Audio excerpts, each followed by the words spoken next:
and I was just in and out of hospital. They then ended up putting me on sleeping tablets. I felt ugly, I felt fat things. It looks like I've got an alien in my stomach, like the laxatives aren't working. A lot of people with my condition will understand that I shouldn't be putting myself in these positions because I look like I'm 9 months pregnant. This is where I'm going to be honest with you and where I'm going to admit my faults. Hello honeys, welcome back to my YouTube channel. If you're just joining me now, then hi, my name's Imogen. Thank you so much for finding me. It's nice to meet you over the internet, and thank you for finding my channel.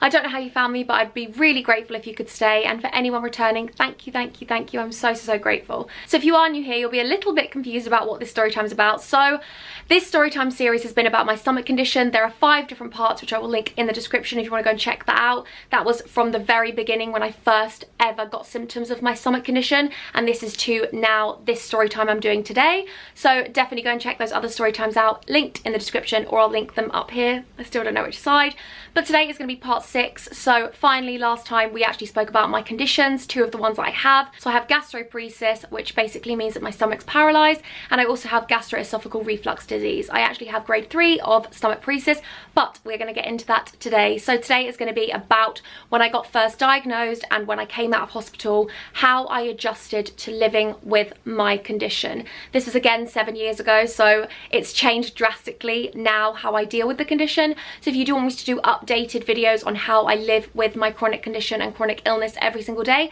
then please definitely let me know. But let's get in with this video. Just wanted to quickly say before we get into this video, I make these videos not to be negative and not to share a bad story to be negative. I want to share this story of mine because it's something which made me me, and I'm proud of my stomach condition, I'm proud of my journey, and I also want to inspire you guys if you're going through anything, any illness, any mental illness, anything you're going through. I just want you to know that you're not alone and I'm with you and we are all in this together. And I also think it's important for people that are on social media and stuff to also show the ups and downs in their lives, because otherwise you think we have these perfect lives, which isn't normal. No one has a perfect life. Everyone has to go through ups and downs. It's what makes us human. It's what makes us us. So I just want you to know that I'm making these videos as a positive, like we can get through this, and I want you to know that I still go through everything every day, and I'm here and I'm laughing and I'm loving life, and I feel grateful and blessed for life every single day. It does get better and you will feel happier, I promise, and you can get through anything. We are so much stronger than we give ourselves credit for. So where we left off, I explained that I was really struggling and felt very low. I am going to talk about anxiety and depression, so if that's a trigger for anyone, then I'm really sorry. I'm only going to talk about it for a brief amount of time, but I just wanted to let you know. So I really did struggle to just settle back into normal life. I didn't feel normal anymore. I just felt like I didn't know what was going on with my stomach. I'd been diagnosed, but my stomach, the medication wasn't really working because it wouldn't work straight away anyway. I wasn't sleeping. My sleep was horrendous. I felt ugly. I felt fat. I felt disgusting. I did not like my appearance. I did not like my stomach. I didn't like my inside as well as my outside. I was just so unhappy. I was so unhappy. And when you don't sleep, I'm sure a lot of you know this, that don't sleep and you have like brief spouts or you have insomnia, it's horrendous. You feel like you're walking dead kind of thing. Like you don't know how you're functioning because you're just not functioning. You feel so depressed because you're not sleeping. It's a never-ending cycle. So you're not sleeping, you feel low. Not sleeping makes you feel worse and you feel lower, so then you become more depressed, and then your sleep doesn't get any better because you're in this really dark depression. I spoke to my mum and dad after a couple of weeks of taking medication like night nurse to help me try and sleep, but I'd wake up and I wouldn't be able to sleep. I would take anti-allergy tablets like Pirates with drowsy side effects to go to sleep, and that's me being completely honest. That's how much my sleep affected me. I couldn't sleep. I tried everything, meditating, different app. I tried having a long shower. I tried having a bath. I tried doing everything I physically could, going for walks, anything I physically could, and it just wasn't working. It's a weird thing to have to admit that. I don't think I've really spoken about that, but that's where I was at. So I went to the doctors and I just broke down and said I hadn't slept for weeks and weeks and I'd done everything, and they then ended up putting me on sleeping tablets. And they were, I felt like that was when I was one of the lowest times, because for anyone out there who's struggling to sleep and has to be on sleeping tablets or has had to go through that, then I really do empathise with you, and there is nothing that anyone can say that will make it any better. It's a horrendous time, and you become addicted to them because you can't sleep without them. You sleep, they knock you out, you don't even remember falling asleep. It's genuinely like having an anaesthetic. Like, you know, when you feel it go up your arm, or when you get put to sleep for anything, or if you've not been through that, then basically when you get an anaesthetic, you kind of feel it go up your arm and then you're out for the count. And then you wake up and you don't remember falling asleep and you don't remember having that. You remember like brief moments. Well, that's what I was having with these sleeping tablets. I genuinely felt like, oh my God, I took them for about 2 weeks. And then after the 2 weeks, my sleep was even worse because I needed these sleeping tablets. The doctor only prescribed them for 2 weeks because she didn't want me to be addicted to them. And she said, take them every other day. Well, I ended up taking them every day, which was bad, but I felt like they were the only way I would sleep. And then being awake, being alone with your thoughts when you're in such a dark place is horrendous. And not only was I dealing with that, I was also dealing with my stomach. So it was just a really hard thing to juggle the both things at once. Anxiety, feeling depressed and feeling like I couldn't sleep, but then also having to have my stomach, which stomach conditions, so many conditions are triggered from stress. Stress is a killer. Stress can bring on the worst things, and the more I was getting stressed with all these things, the worse my stomach was getting. So I would just have the most amount of flare-ups, and when I didn't take the sleeping tablets, I would then not be able to function in the daytime because I wasn't sleeping. So I ended up going back to the doctors, and they ended up suggesting to get counselling, but the list for the NHS for counselling in London was so overpopulated because it's so hard in the UK. We have very limited amount of money that goes into mental health, and it's a very difficult thing. So unless you have free money, which I didn't, I was a student and I had no money. I had no money at that time, so I couldn't afford to go privately, so I got put on a waiting list, but I think the waiting list was like 9 months or a year, and it wasn't their fault. I know it wasn't their fault. They gave me lots of different options, helplines and stuff, but then they gave me antidepressants. So I was put on antidepressants, a very low dose, a very, very low dose. And they gave me them, and my mum was like, it's the best thing for you, it'll help you. And a lot of people take antidepressants actually for pain relief as well. So I was thinking, okay, it could help my stomach. I don't really want to talk about it too much because I know that it's, I don't know, I'm in this place right now where I don't really want to put too much negativity out there because I just feel like negativity breeds negativity. So I don't really want to talk about certain points, but I had very low points in my 20s.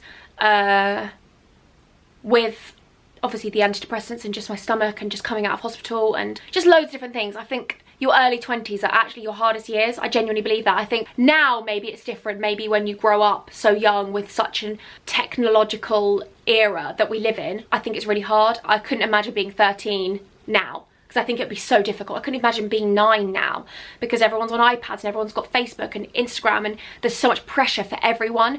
But back then, my early 20s were the worst years of my life. And even though I've been through really difficult things now, I feel like, even though I don't feel like I'm strong, I feel like everything makes you stronger. And I do think this is the best. 25 onwards has been the best for me, but before that it was very difficult. But obviously I still have low moments, that's normal. I think a lot of people, when I spoke about anxiety recently, think that anxiety just came on for me. I've had anxiety since I was a child. I've been an anxious child. My parents will back me up for that. My ballet teachers would back me up for that. My schools would back me up for that. I'm a very anxious child. I always have been. I've lost sleep over worrying about an exam that would be in 3 weeks. I've always been a very bad worrier.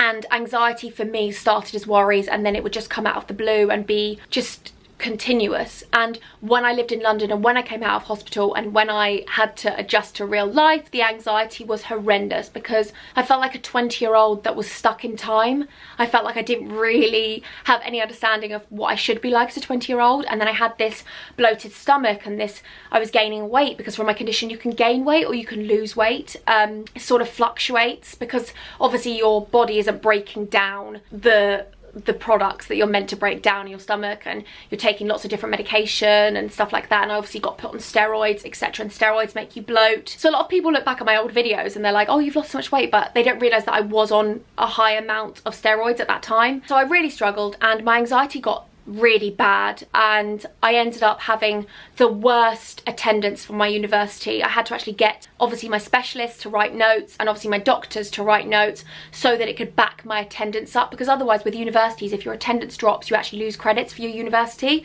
So I didn't want to lose those credits because of my anxiety. So I did get the support from my specialist and my doctors. I didn't get the support from my university at all. I don't think dance, drama, singing, vocational universities or colleges are very well equipped for these things. I don't know. That's what I wrote my dissertation on actually, and it was amazing. So I managed to take a positive from a negative. It was a really, really difficult time, and I ended up having panic attack after panic attack after panic attack. I remember going into school, university, not school. You're right, Imogen. I remember going into university and I would walk into the front desk and our receptionist, who actually lost her life a couple of years ago in a hit and run, that's absolutely devastating, but she was amazing, and she was the light in the college. And I would come to her and I'd look at her, and you'd have to go and sign in, and I'd look and I'd just turn around and I'd start having a panic attack on the street corner, turn around, fall to the ground, and I would just start having a panic attack. And it was just horrendous. I felt like I was in the middle of London, I was in central London, and I felt like the world was caving in on me. I don't know, people must have been looking at me, but I don't remember it. It was all a big flash. Some of my university people saw me have panic attacks. I would walk in, I'd walk into singing, I'd have a panic attack, I'd have to leave. Like, I was just a walking anxiety bubble of depression, not sleeping, and of course, my condition. I wasn't handling it, and I admit that, and I think that's a really big thing to be able to admit. For anyone that's struggling with something right now, it's okay to not be okay. Like, it's okay for you to go, do you know what, I am really struggling right now. And at the time, all I would tell myself is, I can't do this, I can't do this. But I never stood back and said, it's okay to be like this. I didn't feel like it was okay. I felt like I was just crumbling in front of everyone's eyes, and I just didn't know what my life was going to be anymore. I didn't really care what my life was going to be anymore. I just wanted to get out of that university. That was my thing. I put all of the negativity on the university, but it wasn't just the university, it was everything. So I had a really bad reaction to the antidepressants, and I'm not going to go into that because it's quite a horrific story time and I don't really want to talk about that. But I had a really bad reaction to the antidepressants, even though it was such a low dose. I think it was very much in my head. I think I made myself have a bad reaction because I was just talking myself out of it. I think it was my own fault, but I had a really bad reaction to them, so I ended up not taking them. And that's when my stomach just got progressively worse. I ended up coming home during my second year, during the summer of that time, and I was just in and out of hospital continuously. If I was at my dad's, I'd have to go to hospital. If I was at my mum's, I think I would go to hospital when I was in London, when I was at my mum's, and when I was at my dad's, like 2 or 3 times a week an ambulance would get called. And obviously I don't care for my flatmates that I lived with because they weren't very nice. I don't have any malice towards them. Like, we were young and in different places, and they're just who they are. But it must have been weird for them and hard because we weren't friends, so it would have been harder if we were friends. But ambulances constantly coming to the flat, although a lot of the time they were at university when I was in the flat on my own and the ambulance would come. But you know, the ambulance would have to come up 4 or 5 flights of stairs because we lived in a big block of flats, and you know, it was just a really daunting time having to constantly go back into hospital, get put on a drip, for them to flush me out, for them to put me on morphine, for them to do certain other things to me, you know, wipe me out, clean me out. And I felt like that was going to be my life forever, and I want you guys to know that it's not. Even though I have a condition forever, doesn't mean it has to be my life forever. Like, I have recently looked at loads of different people. I've read loads of different articles about people with gastroparesis, and I've watched people on YouTube, and I feel so blessed and grateful that my body hasn't given up on me. Like, I know that I have these conditions. I have really bad days and nights, which I don't really document so much anymore. I used to put them on my Instagram a lot, but I don't really want to talk about them anymore because I feel like if I keep giving everyone all this, like, negativity, then it's going to drain you guys. But I had a bad night last night. I was up till 5 o'clock in the morning, but it's fine. I put makeup on, I feel positive for the day, and I really think that I'm blessed. I feel blessed because so many people with the same condition as me and the same grade as me are continuously tube fed. They are continuously on different things, and I just feel like even though I struggle so much, we all have the same side effects in some ways. I feel so grateful and blessed that my body hasn't packed up on me, you know? Like, I can keep going, and yeah, there are days where I just have to be bedbound and I can't do anything and I feel restricted, but then I remember it's not forever. Bad day doesn't make a bad life. That's Spencer's quote, and he always tells that to me. He's always saying, like, Imogen, it's one day, it's fine, you've got this. And I feel like that really drives me. When I go to hospital, I can either look one or two ways. When I ended up moving back into London, I moved back in with a mum, her daughter and her son. So I knew the daughter, and it was amazing because I had a family away from home, and thank God I did, because my 3rd year of uni was probably my worst stomach time. That was my worst year when I was 21. It was just horrendous. So I'll either bloat like I look like I'm 9 months pregnant, my whole body will swell, my face will swell, my stomach is protruding, and when I mean protruding, it's like out here, and you can kind of see my colon throbbing. So that's one way. My colon's continuously trying to work and throb and move stuff, but it's not moving. My stomach makes these weird spatial things. It looks like I've got an alien in my stomach, like genuinely that's how it looks. Or I can go the other way and I look like I've never eaten. I look very gaunt, I look skeletal, I look so skinny and ill. So my landlady saved me. She was incredible. Her family were incredible. I forever love her. I spoke to her recently. I just love her so much. I have so much love for that woman. She got me through so much, genuinely. And I will forever be grateful for my connection and relationship that I have with her, because she's just an angel. And she would look after me so much. And she would always say to me, don't lock the toilet door, because if you pass out or if something happens to you, I can't get into you. So I would never lock the toilet door, because we had a couple of occasions where I'd lock the toilet door and I'd passed out and it was really dangerous and it was really bad. But she was my saving grace. She really did help me, and I'm so grateful that I found her. The worst part I found for me coming out of hospital was trial and error, because basically with celiac or other conditions where you can't have gluten, you can't have soy, you can't have dairy, all these things, you get told what you can't eat. But with gastroparesis, it's quite different. They would put you on certain diets like low FODMAP and stuff, but they wouldn't work for me. So it was trial and error, and I would go back to hospital because they wouldn't tell me that I couldn't have dairy, so I'd have like 7 Smarties. I remember being such a rebel, going to the newsagent and getting a pack of Smarties, and I ate these pack of Smarties and I remember eating 7 because I loved the orange ones, because my mum loved the orange ones when I was growing up, and that was it. That was it. See you later. I was horrendously ill, had to go to hospital, had to have like my stomach kind of pumped, stayed there for 2 days, got discharged, went back in again.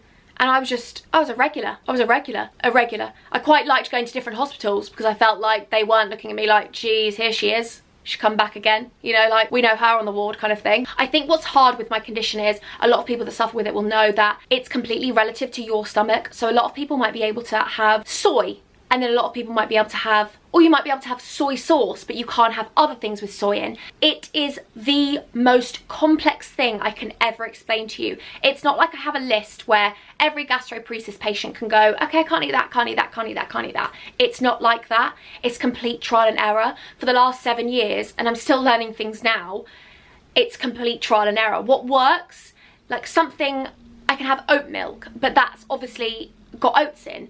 But oats are naturally gluten-free, however they're produced in a factory which could contaminate. But the oat milk's fine. However, I might have something else with oats in. I will completely be in agony. I will have to go to hospital, or I'll have to take morphine for the pain, or I'll have to take a stronger medication to get rid of everything, or I won't be able to eat for the next 3 or 4 days. Like, I can't explain to you my diet. I can't explain to you what I eat and say I'm restricted from eating these things, because it's just easier to say I can't have gluten, dairy, wheat, soy. I can't, but then I can have certain products with a little bit of soy in, you know, but I can't have soy milk. Like, it's just so confusing. So that's why I think I kept going in and out of hospital, because I would drink a drink that had a certain sweetener that I couldn't have in. And it was like, what? You know, like, I look back and laugh now because I have to, because part of my condition, you know, I've spoken to so many of you that have reached out that have the same condition as me, and I've watched people on YouTube that suffer with the same thing, and we all have different stomachs. We all have different mechanisms. Like, our body's completely different. Just, you might not like the L'Oreal foundation, but my skin's okay with it. Like, we all have different bodies and different types of the way our body functions. So some days I might have the best day, eating everything I can eat right, be really positive, and all of a sudden my stomach, see you later. There is no explanation for it. I haven't been stressed, nothing, and my stomach just absolutely goes. I'll be passed out on the toilet in my own stuff, you know, my own bodily bits. Spencer won't wake up because he won't hear it, and then I'll wake up in my own things, start screaming, he'll come in. Like, it's just, I can't explain to you. It's not something which I think I can explain. My condition is just, it's hard, it's difficult, it's very difficult. Okay, this is where I'm going to be honest with you and where I'm going to admit my faults. I sometimes live my life as if I don't have my condition, and it's really bad. I will put myself in situations where I feel like I'm healthy and I feel like I have a regular stomach. I don't. And then I'll become really low and feel depressed because I've pushed myself, and then Spencer's like, baby, you have a condition that you have to live with. You shouldn't push yourself like this. But I pretend sometimes I don't have it. Like, I've had times in my life where I've taken myself off all medication and then 4 days later ended up in hospital with agony. And it's like, why don't you get it, Imogen? You know, why don't you? I don't know, it's really bad. It's really bad. But I guess it's the way I cope. Like, I just try to keep going and just think, oh, it's going to be fine. But a lot of people with my condition will understand that I shouldn't be putting myself in these positions because it's obviously not great for my health, and it's not great for my mental health. Because imagine thinking you can do something but you can't. Like, I can't do so many things. I can't really go for runs or anything like that because I have so much acid that comes up in my stomach. I get really ill. I don't have the same strength or stamina as I ever did have. I pass out a lot, I'm sick a lot, I have different things a lot. I tried to do the 5k with Spencer and I was just so ill. I was so ill, and I thought, oh, I'll be fine, like, I can do it. Like, I can't. I physically can't. So where I kind of want to get to now is being in London and being with my stomach condition and still being really low, but I was in a better place living with my host family. Not host family, but I just call them like my second family. I was in a lot better place, but I was still very low. I mean, I think I was only happy when I left London. And I know that sounds really bad, but I think I just associated London. I don't now, I love London. But I think at the time I just had such negativity towards it because of my university. And I lived so close to my university, so it just made it so much harder. I'd always be reminded. The one thing I will say with my condition is I always become immune to the medication. So a certain medication will be working and I will go see my specialist for my checkup and all those things, and all of a sudden things aren't working. The laxatives aren't working, the anti-sickness aren't working, the antiemetics, etc. Everything won't be working. So then they have to put me on new medication because they say that my stomach's got so used to these drugs that they won't work. And my constant fear is, well, what if I constantly become immune to them and then there's no other medication I can take? That's a worry of mine, but whatever, we're not going to worry about that. I actually had to go for bowel retraining because my bowel stopped working. So I had to have a balloon sort of put, I don't really want to share with you, it's probably a bit too much, but bowel retraining, if you look it up, it's quite intense. I had to have a man doctor, like, of all the things, and basically they have to re-strengthen your muscles because my muscles around there had lost all motion and strength. So I lost all motility in my stomach and also my bowel and my back passage. So I had nothing. I had no control over my body from here down except my legs. Like this part, my belly, my stomach, my intestines, my liver, my colon, everything had stopped. So it just got to a point where I was like, am I going to be able to take this? Like, I don't really know. But this was a long time ago and there's new medications now and there's certain different things now that we're working towards and we're moving towards. So it's really positive. But at the time, it was a long time ago and it was something which I never thought I'd have. So I really didn't understand the condition as much as I do now. And I still don't think I even really understand it now, if that makes sense. So I kind of went through my early 20s just being in agony and not really understanding my condition, constantly having to change medication, not being very happy. And then I found YouTube, and YouTube changed my life. It gave me a purpose. It gave me a meaning. It gave me a reason to keep going, and it gave me something which I loved. And for you guys forever, I will be eternally grateful because you give me happiness every single day of my life. I can't even explain to you. I feel grateful endlessly, and I forever am indebted to you for how much love you give me and how happy you've made me. Obviously it hasn't cured my stomach. I would never expect that. I had never been in a relationship since my stomach condition. I think what I want to speak about now is meeting Spencer and how certain things went up and down when I first met him. And so just before I first met Spencer, something really bad happened. Something I hadn't actually had to deal with before, and it was something which was very scary and had to be kept in hospital for quite a length of time, which I wasn't used to because I'd got to a point where I wasn't. So basically they found, and that is going to be the cliffhanger. The next part of the series is going to be the finale, so I'm going to talk about the future and what they found and how I lived with Spencer and how I dealt with my condition. And I kind of wanted to do a little brief update on how my stomach is now. But if you want me to talk about living with gastroparesis and actually having a day in the life of me with my chronic illness, then please definitely let me know because I can really share that with you guys. It'll be very intense. I have done one before, but if you want to see that again, then let me know because I can do an updated version. Thank you so much for watching this, guys. I'm really, really grateful. I feel so grateful for you forever. And I will see you on Tuesday, Thursday and Saturday. Saturday next week will be the finale of this story time, so I don't have to bore you anymore because I'm sorry it's been so boring. But I love you guys so much, and until next time, I'm gonna love you and I'm gonna leave you. Also, I promise I will clear up that cliffhanger. I promise. I love you. Bye.